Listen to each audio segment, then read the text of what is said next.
2 weeks ago, hundreds of young men, women and children embarked on a journey, hoping for a better life.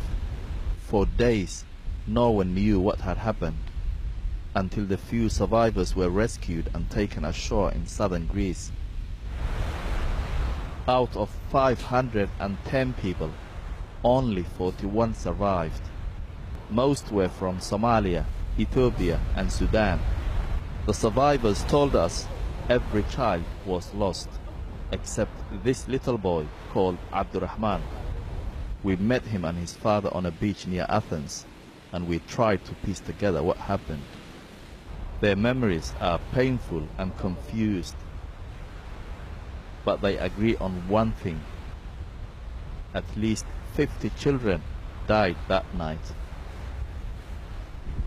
markii ay dhacday bahashi xitaa hadal waa naga soo bixi waa meesha aan wada taagnin markii ay gadoontaan aragna dadkii badda ku wada daatay yaa waxa bilaabatay anaga shahaadadkii laa ilaaha illa allah muxammad rasuulullah nabadbaadiya dadka qaar waxay wateen jaakaday wateen oo frimbi ku xireen frimbigay qaar yeerinayeen marka runtii waxayna la noqotay wax la yaab leh sababtoo ah meesha waxaan ku weynay dad aan iska soo raacnay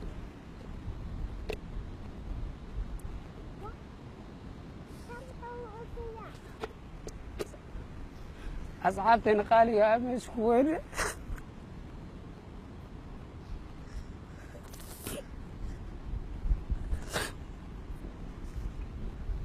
runtii waxaan ugu noqotay wax la yaab leh. With hopes of a better life in Europe, they paid the people smugglers around $2,000 to get them to Italy.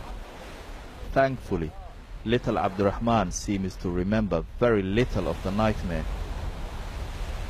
His mother was left back home, and now this relative is looking after him with his father.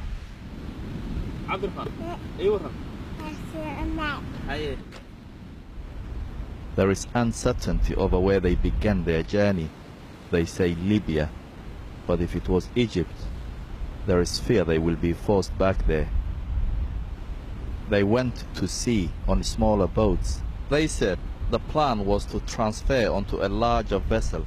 This all happened in the dead of night.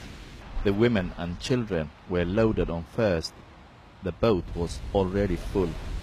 We are hearing they're screaming, they're screaming, they're screaming. They say, Muhyiddin, save us, Muhyiddin, save us, give us a hand. And they don't know how to swim. Some families, some women, they have a pregnant.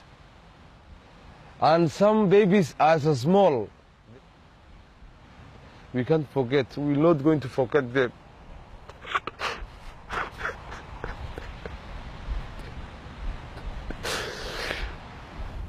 With the added weight, the boat capsized and went down within minutes. They didn't stand a chance. Only 3 women survived. Suez is one of them.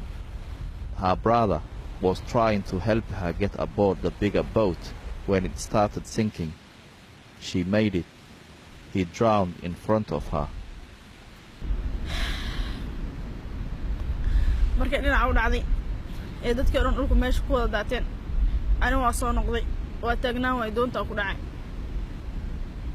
waxa u jeeday kaliya dadka doontooda sugu doontay oo si laqday wiilashana la soo badbaadiyay may soo badbaadin lahayn dadka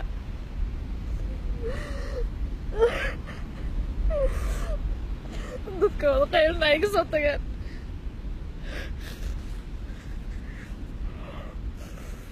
dadka waa shahaadanayo waana la badbaadiyay dhahay ana la saacid dhahay ereen doontaan laga doomaysa hadaa u istaagno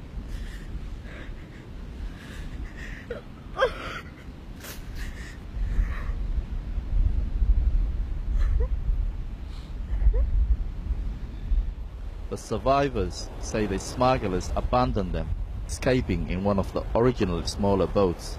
The only act of humanity they showed that night was throwing them a satellite phone. And their trauma, it took them 3 days to remember they had it. Finally, they called the Coast Guard, who explained how to use the GPS so they could be rescued. This is the moment when the rescue boat arrived. So few, were left to save. Abdurrahman survived because he was traveling alone with his father. They hadn't enough money to bring his mother.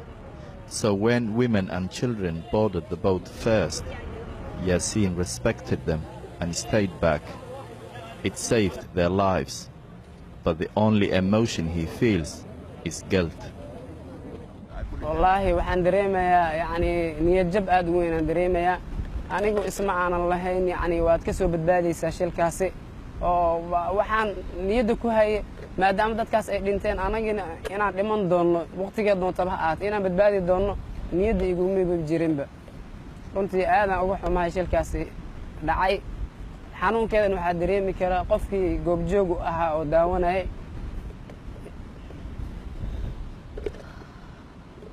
qofkaas dareemi kara xanuunka ay leedahay shilkaasi.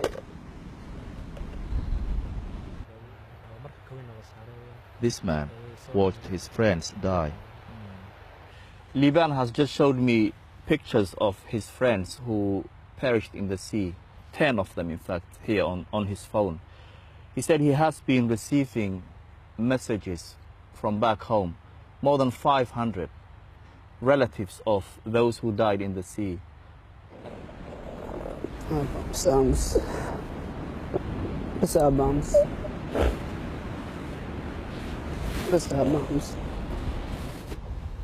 Most of them never made it and have left behind families in mourning right across Africa. But for those who have, they are determined to find that life. They say they owe it to the memory of those who were lost at sea.